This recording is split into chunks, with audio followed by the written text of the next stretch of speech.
Shri Harikrishna Heights येथे अत्यंत व्याजबी दरात 25 अमेनिटीज आणि प्रशस्त पार्किंग सह 2 आणि 3 BHK रेडी पोझिशन फ्लॅट्स उपलब्ध। बुकिंग साठी संपर्क पार्श्वनाथ प्रोजेक्ट 9090787833।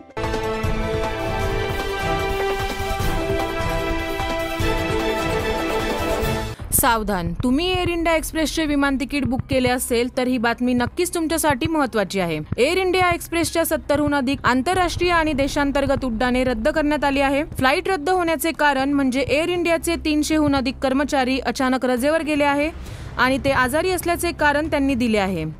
ही उड्डाणे मंगळवारी रात्री ते बुधवारी सकाळच्या दरम्यान रद्द करण्यात आली आहे। नागरी विमान वाहतूक प्राधिकरण या प्रकरणाची चौकशी करत असल्याची माहिती सूत्रांनी दिली आहे। एअर इंडिया एक्सप्रेसच्या प्रवक्त्यांनी सांगितले की काही कॅबिन क्रू मेंबर मंगळवारी रात्रीपासून अचानक आजारी पडले, त्यामुळे ही उड्डाणे रद्द करावी लागली आहे।